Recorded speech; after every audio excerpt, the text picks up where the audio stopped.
অবসরপ্রাপ্ত কর্তৃকে প্রধানমন্ত্রীর দেবেকে সুজয় মজুমদার আবারও নিয়োগের দেবেকে 14 ফেব্রুয়ারি 1, 2, 3, 4 সামনে প্রথম ধাপ চাকরি করে কেন্দ্র করে সবাই যখন দ্বিতীয় ধাপ চাকরি করে তারা কিন্তু তখনও স্লোগানে তৃতীয় প্যানেল চাকরি করে স্লোগান এক নিয়োগে দুই নীতি এক নিয়োগে দুই নীতি আপোষ না সংগ্রাম দালালিরা রাজপথ আমার ভাইয়ের রক্ত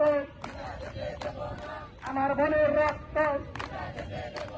পুলিশ আমায় মারল কেন আমরা পুলিশি অবস্থানও দেখতে পাচ্ছি আবার অন্যদিকে দেখতে পাচ্ছি সুপারিশপ্রাপ্ত শিক্ষকরা 14 ফেব্রুয়ারি ভালোবাসা দিবসের এই দিনেও কিন্তু তারা রাজপথ ছাড়েননি, রাজপথে অবস্থান করছেন। সেই চিত্রই কিন্তু আমরা আপনাদেরকে দেখানোর চেষ্টা করছি। স্লোগান একটু আমরা আপনাদেরকে শোনানোর চেষ্টা করছি। দাবি ওদের একটাই, এক দফা এক দাবি, 1, 2, 3, 4 তুমি কে আমি কে, তুমি কে আমি কে, তুমি কে আমি কে, 1, 2, 3, 4 এক দফা এক দাবি, এক দফা এক দাবি, দাবি ওদের একটাই, তুমি কে আমি কে। প্রথম ধাপ চাকরি করে দ্বিতীয় ধাপ চাকরি করে তৃতীয় প্যানেল চাকরি করে এক নিয়োগে দুই নীতি দালালির এই রায়, কালো টাকার এই রায়, দালালি না রাজপথ বুকের ভিতর গজর পেটেছি গুলি কর, দালালি না রাজপথ আপোষ না সংগ্রাম। We want justice. বিশ্ব ভালোবাসা দিবসের আজকের এই দিনেও আপনারা রাজপথে গেলেন। আজকে রাজপথে এসেছি বাধ্য হয়ে। আমরা 6,500 প্রাথমিকের দ্বিতীয় ধাপে সুপারিশ হওয়ার পর এই সরকারি আমাদের সুপারিশ করার পর আজকে আমরা নিয়োগ বঞ্চিত। আমরা 3 মাস ধরে ঘরে বেকার আছি, বেকার অবস্থায় আমাদের দিন কাটাচ্ছে। আমাদের একটা দিন আছে, আমাদের রাজপথে আজকে আমরা বাধ্য করেছি আমাদের দিন আমাদের পূর্বের চাকরিতে আমরা ছেড়ে দিয়েছি।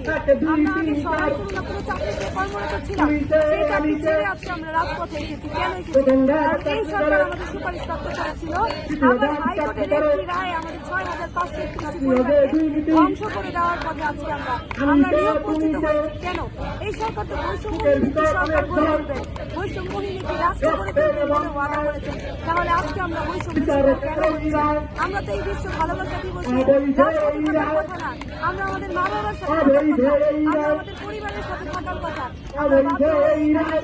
আমি আমাদের মাননীয় প্রফেসর ডক্টর মোহাম্মদ ইউনূস স্যারকে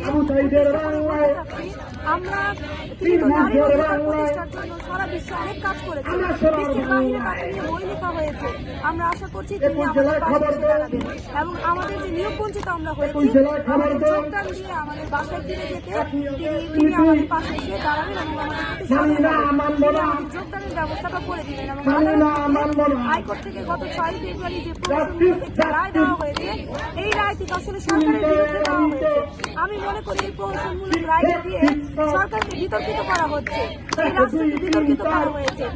আমি আশা করি আমাদের মাননীয় প্রধান উপদেষ্টা ডক্টর মোহাম্মদ ইউনূস স্যার আমাদের নারীদের প্রতি সদয় হবেন এবং আমাদের পাশে এসে দাঁড়াবেন। আমাদের 6,500 পরিবারকে আমাদের যে নিয়োগ বঞ্চিত হয়েছে এই যোগদান দিয়ে আমাদের পাশে ফিরে যেতে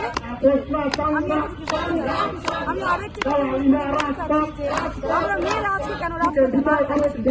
আমার বোনকে আজকে চুলে মুঠি ধরে নিয়ে যাওয়া হচ্ছে। তিনি তো নোবেল বিজয়ী, শান্তিতে নোবেল পুরস্কার পেয়েছেন।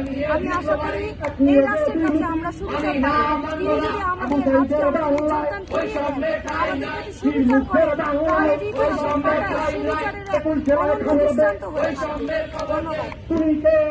দর্শক ঠিক যেমনটাই শুনছিলেন, তারা কিন্তু রাজপথ ছাড়তে নারাজ। আজ 14 ফেব্রুয়ারি তারা কিন্তু রাজপথে অবস্থান করছেন। দর্শক, কেটিভি নিউজ 24 এর ক্যামেরায় আপনাদের সাথে ছিলাম সুজয় মজুমদার, কেটিভি নিউজ 24 ঢাকা।